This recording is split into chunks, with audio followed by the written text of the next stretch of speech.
Andara Éditeur présente Texto et compagnie, tome 8, Toute la vérité. Un livre écrit par Geneviève Guilbeault, lu par Frédéric Dufort. Pour Liliane, amoureuse des livres, fan de Texto et compagnie et fière lectrice de toutes mes séries. Geneviève, 3 petits bisous.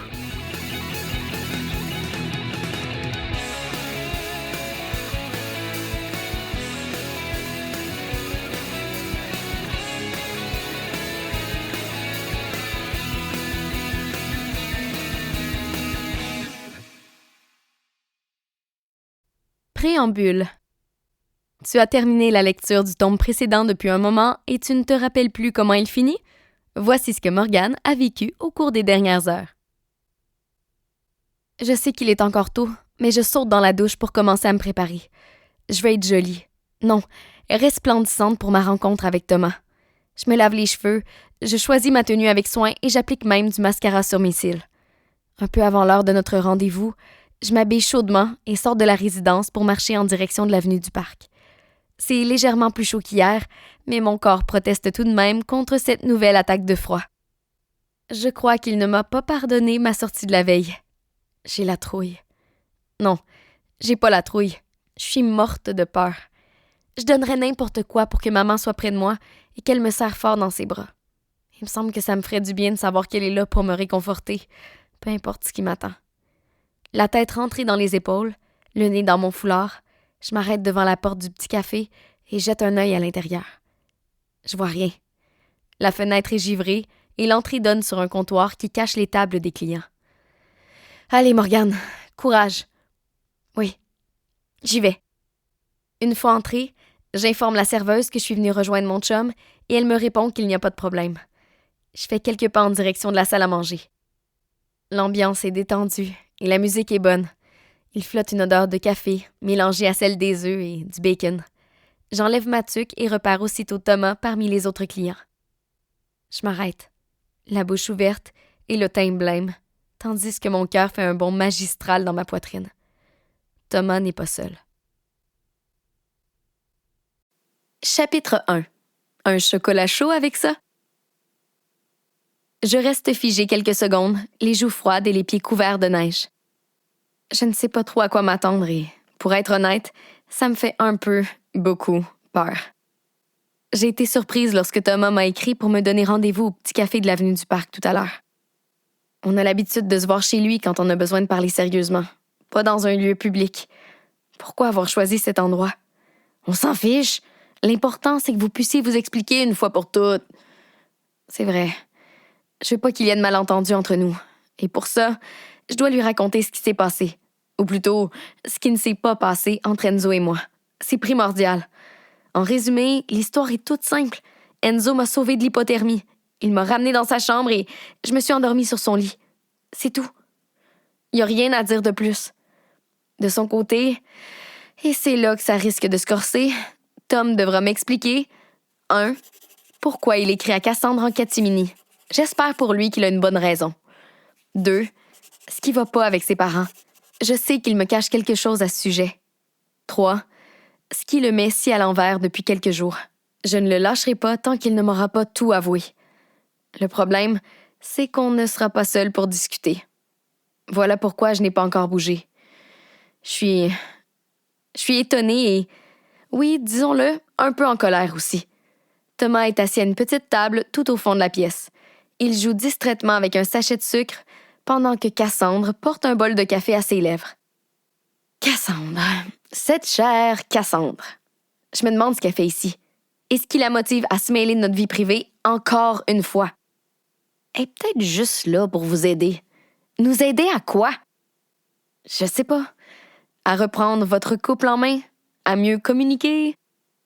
À mieux communiquer? Tu veux rire? Cassandre est la personne la plus cachottière que je connaisse. Et il va très bien, notre couple. Enfin, je crois. Tu crois? Avoue que c'est pas très encourageant. Bout de luzerne. J'ai un doute tout à coup. Est-ce que c'est encore du solide entre Tom et moi?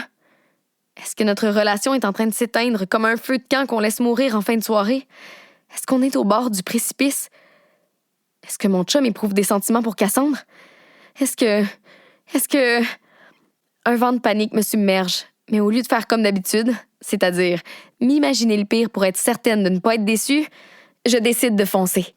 Au diable mon côté dramatique. Au diable les inquiétudes inutiles. Je vais en avoir le cœur net et pas plus tard que maintenant. Sans plus attendre, je secoue mes bottes et me dirige vers le fond du restaurant en prenant soin d'éviter les serveuses qui circulent avec les bras chargés de petits plats. Thomas et Cassandre ne m'ont pas encore vue. Ils discutent comme si de rien n'était. Je m'arrête à leur hauteur et annonce ma présence de manière peu subtile. « Ah, te voilà !» dit Cassandre en se poussant pour me faire une place sur la banquette. « Il était temps. Viens t'asseoir. » Je m'apprête à la rejoindre, mais me ravise à la dernière seconde, bouleversée par le regard de Thomas. Il n'y a pas d'étincelle dans ses yeux lorsqu'il me voit. Pas de sourire sur son visage non plus. Ses doigts déchiquettent nerveusement le napperon de papier qui est posé devant lui. « Qu'est-ce qu'il y a, Tom? Tu me fais peur. »« Enlève ton manteau, » me dit Cassandre en tapotant la place libre à sa gauche. « On va C'est à lui que je parle. » Elle lâche un hoquet contrarié et s'adosse contre la banquette, les bras croisés. Je sais, ce n'est pas très gentil de ma part, mais je m'en fiche. Mon chum ne va pas bien, et j'aimerais 100 fois mieux qu'elle ne s'en mêle pas. En plus, l'idée qu'elle soit dans la confidence et pas moi me met en furie. J'enlève mon manteau et le lance à côté de Cassandre. Puis, je fais signe à Thomas de se pousser. Une fois assise à ses côtés, j'enveloppe ses mains dans les miennes et le force à lever la tête. J'ai rarement vu autant d'inquiétude dans un même regard. « Raconte-moi tout, » dis-je d'une voix douce. Son pied s'agite sur le carrelage dans un va-et-vient incessant. « Je sais vraiment pas par où commencer, » murmure-t-il lentement. « Par le début. Je suis pas pressée. »« Sauf qu'on n'a pas toute la journée, » intervient Cassandre en étirant le cou pour jeter un coup d'œil vers l'entrée. « Il va bientôt arriver. »« Qui ça? » Soudain, les battements de mon cœur accélèrent. Il a quand même pas demandé à Enzo de nous rejoindre ici. Dans quel but? Le confronter? Lui casser la gueule?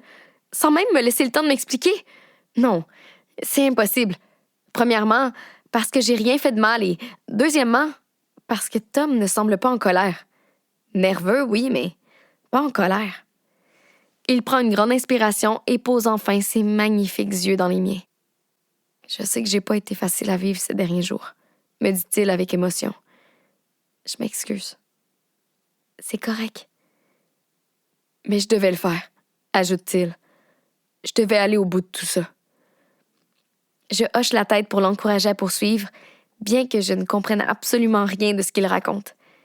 J'ai le goût de le secouer dans tous les sens pour l'obliger à aller plus vite. Mais je n'en fais rien, évidemment. Au moment où il s'apprête à parler, une serveuse approche avec son calepin et son sourire étincelant. Sa bonne humeur tranche avec la lourdeur de l'ambiance qui règne autour de la table. « Salut! Veux-tu commander quelque chose? » me demande-t-elle en sortant un stylo de la poche de son tablier. Oui. Apporte-moi un chocolat chaud, s'il te plaît. »« Un chocolat chaud, » répète-t-elle en notant le tout dans son carnet.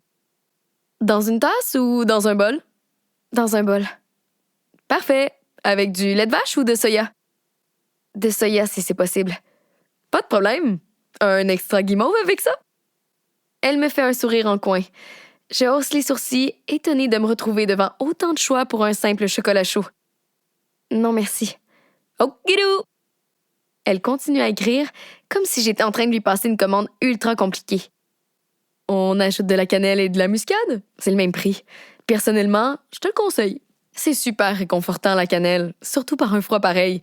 Et avec une touche de muscade, c'est... »« Oh, oui, d'accord, » dis-je, pressée qu'elle s'en aille et qu'elle nous laisse discuter en paix.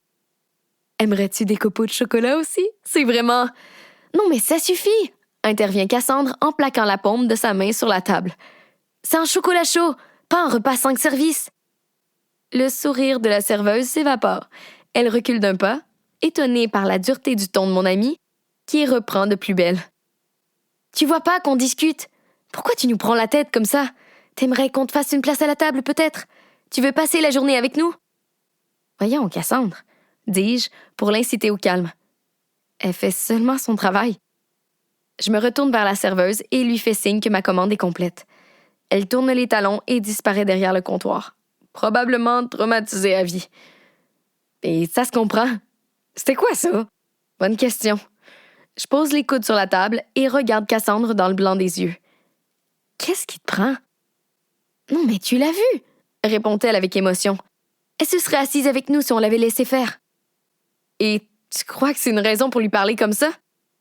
Peut-être pas, mais au moins on peut causer en paix. Ah, parce que tu veux causer maintenant. Je suis de plus en plus énervée, à cause de son accent, de son air suffisant et de sa manie de fourrer son nez partout. Tom pose une main sur mon bras pour m'aider à me calmer, ce qui ne m'empêche pas de lâcher un peu trop fort.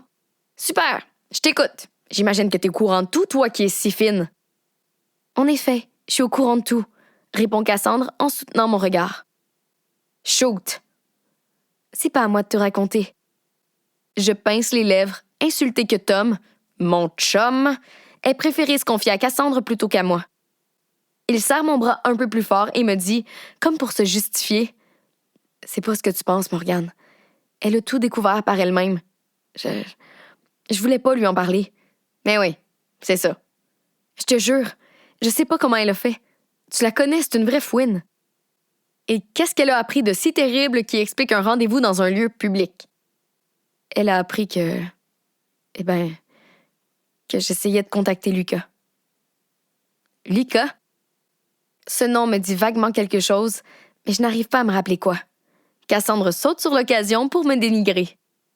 Et voilà! Maintenant, tu te demandes pourquoi il se confie pas à toi. Tu sais même pas qui est Lucas. Attends, ça va me revenir. C'est pas grave, Morgane, m'assure Thomas. C'est normal que ça te dise rien. Tu l'as vu seulement en photo. En photo? Soudain, j'allume. Une série d'images me bombarde le cerveau et je revois tout ce qui s'est passé au cours des dernières semaines. Tom qui part pour son tournoi de hockey, Cassandre qui tombe par hasard sur une photo compromettante de mon chum et qui essaie de me la cacher sans succès, l'analyse approfondie de cette fameuse photo, alors que j'imagine Thomas dans les bras d'une autre fille, mes angoisses, mes inquiétudes, mes remises en question et mes pleurs. Et finalement, les explications. Les pièces du casse-tête s'assemblent peu à peu, hein? Ouais.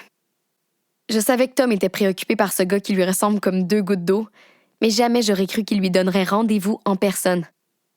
La clochette de la porte d'entrée retentit. Je tourne la tête, curieuse et impatiente de le rencontrer. Chapitre 2. De chaud et de froid. Incroyable, murmure Cassandre d'une voix à peine audible. Je suis d'accord avec elle. De loin, la ressemblance est frappante. Mais Lucas porte une tuque, un manteau et un foulard. Difficile de se faire une idée très précise de ses traits. Cassandre fait un signe à Lucas, qui nous aperçoit aussitôt. Plus il approche, plus je sens la nervosité de Thomas gagner en intensité. Je pose une main sur son genou, qui sautille sans arrêt, pour lui montrer mon soutien, tandis qu'il observe le nouveau venu, la bouche ouverte et les yeux brillants.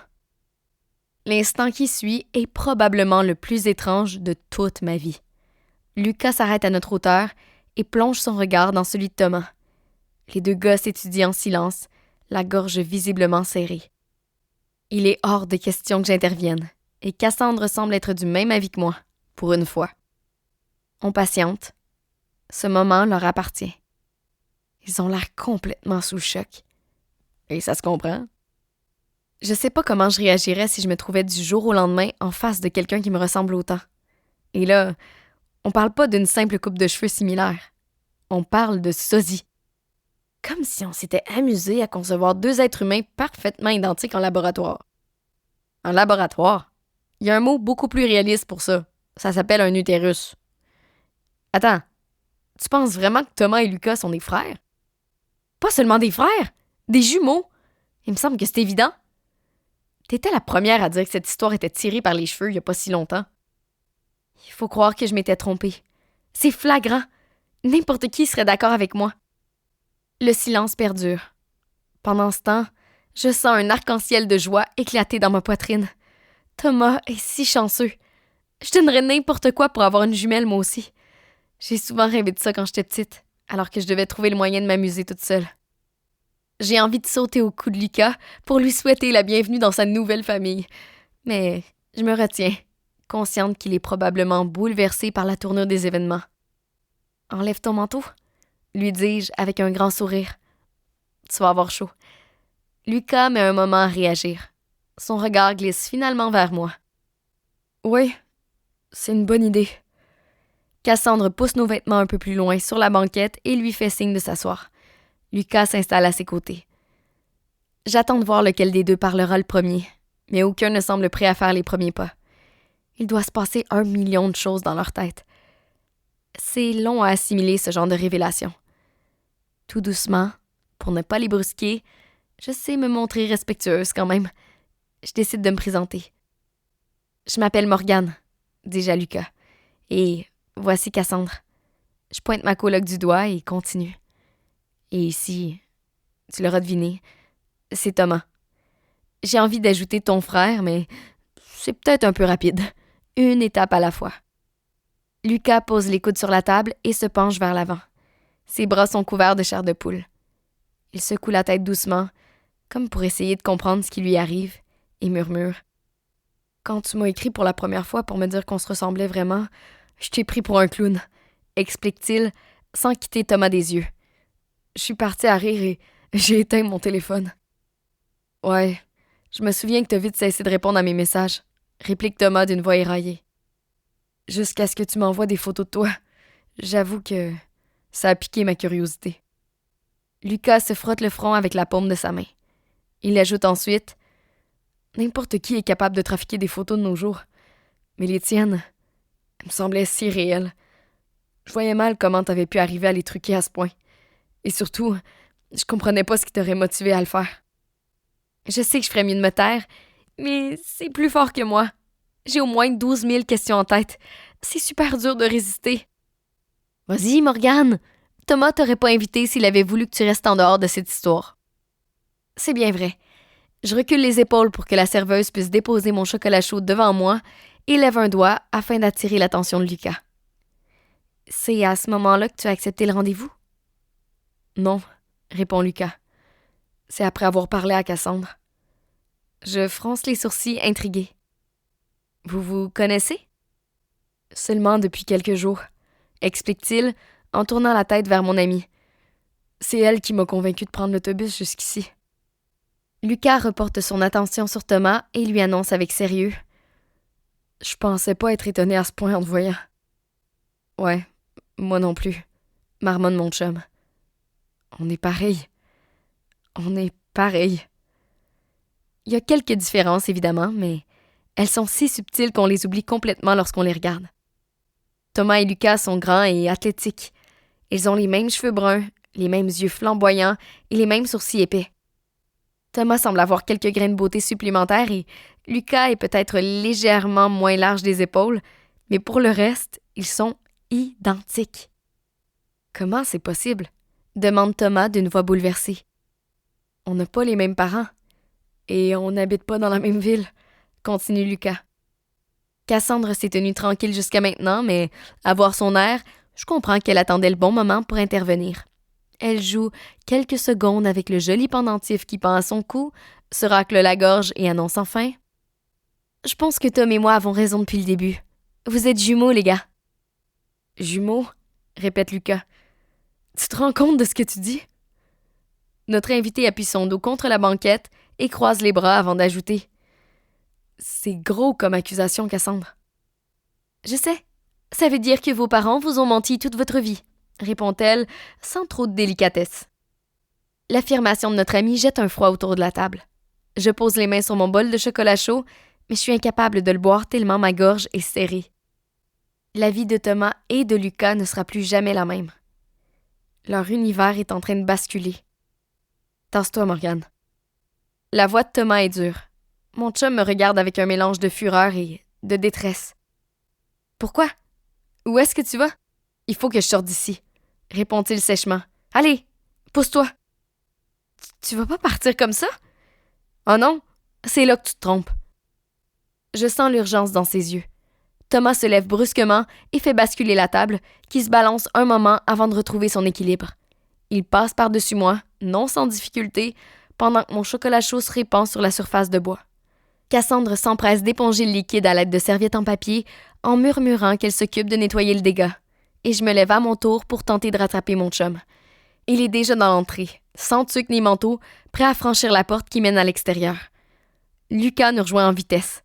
« Attends un peu », dit-il timidement. Thomas se retourne et lui crie « Laisse-moi tranquille. Je te connais pas, OK? Et je veux pas te connaître non plus. » Lucas reste bouche bée. Thomas est dans une fureur noire. Je l'ai rarement vu aussi en colère. J'essaie de le calmer, mais il refuse que je le touche. « On n'est pas des frères, tu m'entends? » ajoute-t-il en pointant Lucas du doigt avec un air accusateur. « Je n'ai pas de frère. Ma vie n'a rien à voir avec la tienne. Rentre chez toi et je vais faire pareil. Je veux plus jamais que tu m'adresses la parole. J'aurais jamais dû te demander de venir ici. » Sur ce, il ouvre la porte du café et sort sans prendre la peine de s'habiller alors que la neige tombe. Lucas est figé.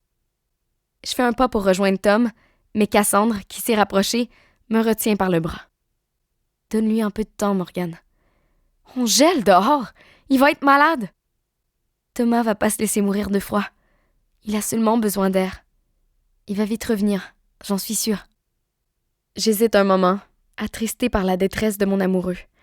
J'ai juste envie de le prendre dans mes bras et de lui dire que je l'aime, que je suis là pour lui et que je suis prête à le soutenir, quoi qu'il arrive.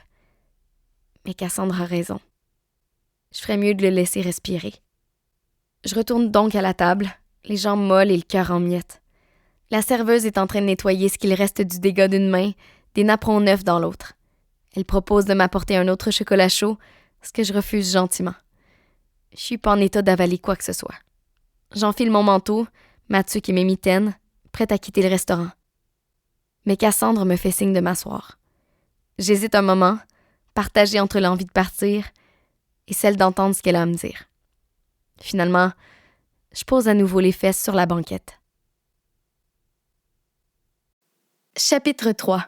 Conversation plus ou moins privée. Je suis de retour à la résidence depuis 2 bonnes heures et je n'ai toujours pas eu de nouvelles de Tom. Je veux bien respecter sa volonté d'être seul, c'est vrai, mais plus égoïstement, je veux aussi respecter mon besoin de le savoir en vie. Heureusement, mes amis sont là pour moi. Dès mon arrivée dans ma chambre, j'ai ouvert notre conversation de groupe et je leur ai raconté notre petite rencontre avec Lucas, de son apparition dans le restaurant jusqu'au départ précipité de Thomas. Eddie, « Tu l'as pas suivi? Seriously? » émoticône surpris. Moi, « Je sens du jugement dans ta question. » émoticône fâché. Moi, « Il court 2 fois plus vite que moi, Ed. » Moi, « Je me serais retrouvée toute seule au coin de la rue, complètement gelée. » émoticône flocon de neige. Moi, « Une séance d'hypothermie par semaine, c'est bien assez. » Roméo, « De quoi tu parles?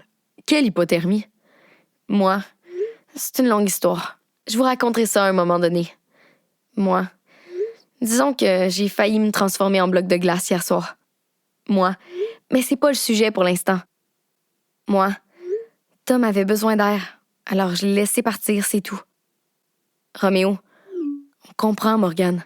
T'en fais pas. C'était sûrement la bonne décision. » Anna, « Qu'est-ce que t'as fait après? T'es retournée voir Lucas? » Moi, « Ouais. On a discuté avec lui un bout de temps, Cassandre et moi. » Anna, « Hé! Allez, on veut tout savoir. C'est super intriguant, cette histoire. » Anna, « Est-ce qu'il est gentil? » Émoticône de sourire. Anna, « Est-ce qu'il est beau? » Ah, question idiote. C'est sûr qu'il est beau. Il ressemble à Tom.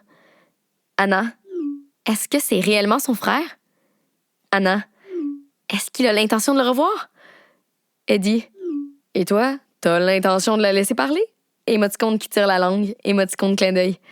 Anna, « Oui, oui, lol. Vas-y, Morgane. » Moi, « OK.